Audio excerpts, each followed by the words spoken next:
নমস্কার, জিজ্ঞাসাতে আপনাদের সকলকে স্বাগত। বিগত কয়েকদিন ধরে কলেজে পরীক্ষার সিজন চলছে, আর এই পরীক্ষার সিজনে চিটিং এর বিভিন্ন পর্যায়ে দেখতে পাচ্ছি। অনেক বছর ধরেই দেখি, তো তাই মনে হলো আপনাদের সাথে এই চিটিং এর একটু থিওরি আলোচনা করি। দেখুন, আমরা যখন প্রথম কলেজ বা স্কুলে যাই, তখন আমরা কিন্তু নিজেদেরকে মোস্টলি সৎ মনে করি। আমাদের কাছে চিটিং করাটা ভণ্ডামি মনে হয়। তাই জন্য যখন আমাদের প্রথমবার চিটিং করার অভিজ্ঞতা হয়, আমরা একটু টেনশনে থাকি, বিভিন্ন দিকে তাকাই। আর এটাকেই সাইকোলজির ভাষাতে বলা হয় কগনিটিভ ডিসোনমেন্ট বা মানসিক দ্বন্দ্বের জটিল খেলা। তার কারণ আমি তো অন্তরে সৎ, কিন্তু আমি অসৎ উপায় অবলম্বন করছি। তখনই মাথার মধ্যে বিভিন্ন ডিফেন্স মেকানিজম আসে। তখন আমরা নিজেকে বোঝাতে শুরু করি, বাকি সবাই তো করছে তাই আমি করছি, অথবা ক্লাসে এই চ্যাপ্টারটা ঠিক করে পড়ানো হয়নি তাই জন্য আমাকে একটু দেখে লিখতে হচ্ছে, অথবা সময় মতন প্রফেসর সিলেবাস শেষ করেনি তাই জন্য আমি এটা করছি। আর এই জায়গা থেকেই তৈরি হয় লস অ্যাভারশন থিওরি, অর্থাৎ হারানোর তীব্র আতঙ্ক। এই যে চিটিং করার প্রবণতাটা আসলো কোথা থেকে? এই হারানোর তীব্র আতঙ্কের থেকে। মানুষের মনে এটাই কাজ করে, কোনো কিছু পাওয়ার আনন্দের থেকেও কোনো কিছুর হারানোর কষ্টটা অত্যন্ত বেশি। আমি যদি কম নাম্বার পাই, তাহলে আমার হয়তো স্কলারশিপটা হারিয়ে যাবে, আমার বাবা মার সম্মানটা নষ্ট হয়ে যাবে, আমার বন্ধুদের কাছে আমার মান সম্মানটা একদম পড়ে যাবে। এই জায়গাটা থেকে চিটিংটাকে আমরা একটা নর্মাল জায়গায় নিয়ে যাওয়ার চেষ্টা করি। এবার ধরুন, এই চিটিং করে ওই পার্টিকুলার পরীক্ষাটাতে ওই ছেলে বা ওই মেয়েটি অত্যন্ত ভালো রেজাল্ট করলো, স্কলারশিপ পেয়ে গেল, সবাই খুব খুশি হলো, বাবা মা শিক্ষক শিক্ষিকা আত্মীয় স্বজন বন্ধু বান্ধব সবাই। কিন্তু মনের মধ্যে দ্বন্দ্ব কি শেষ হচ্ছে? না। এই যে ভাবনাটা থেকেই সেলফ এফিকেসির তীব্র অভাব তার মধ্যে ফুটে ওঠে, অর্থাৎ আত্মবিশ্বাসের চিরতরে হারিয়ে যাওয়ার সম্ভাবনা শুরু হয়ে যায় এই জায়গাটা থেকে। তার মনে হয় আমি তো ওটা অ্যাচিভ করে নিলাম, কিন্তু আদেও কি আমি এটার যোগ্য? এর পরে যেই পরীক্ষাটা আসে, তখন কিন্তু আবার সে মনে করে আমি কি আদৌ এই পরীক্ষাটায় প্রপার রেজাল্ট করতে পারবো?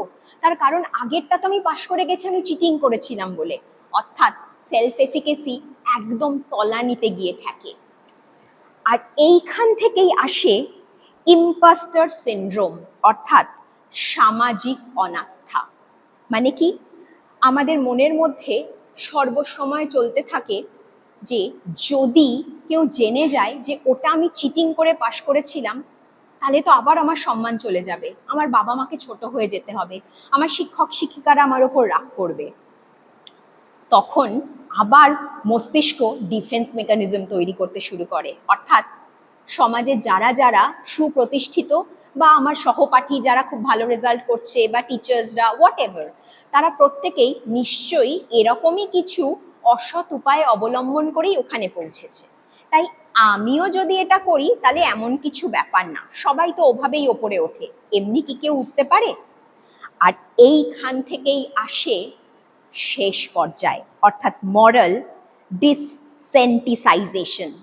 মস্তিষ্কের স্থায়ী পরিবর্তন হয়ে যায় এই সময়।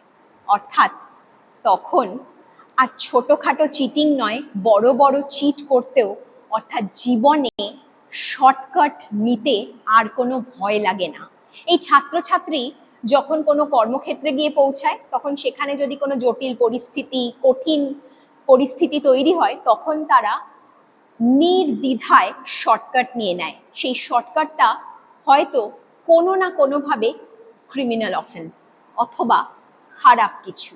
তাদের মনে কিন্তু তখন আর প্রশ্ন আসে না, ভয় লাগে না। তার কারণ ওই যে ছোটবেলার প্র্যাকটিসটা আজ তাকে ভাবাই না যে সে হয়তো এই কাজটা অন্যায় করছে।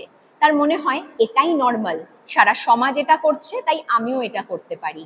এই জন্যই মনে হয় কথায় আছে, every cheater is a potential criminal.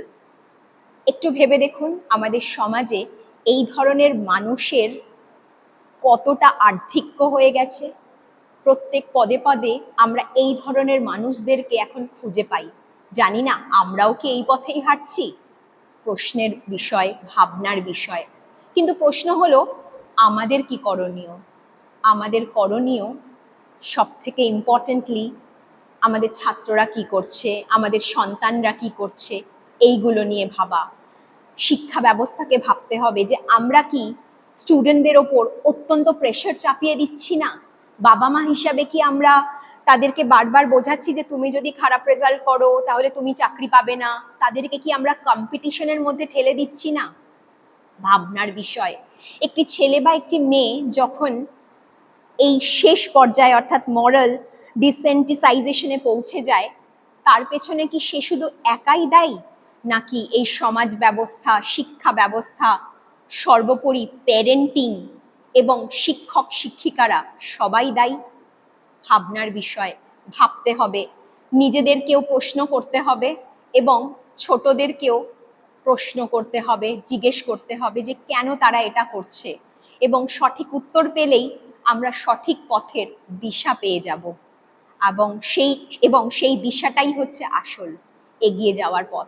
ভাবুন, চিন্তায় থাকুন, জিজ্ঞাসা করুন, আর জিজ্ঞাসার সাথে এভাবেই জুড়ে থাকুন। নমস্কার।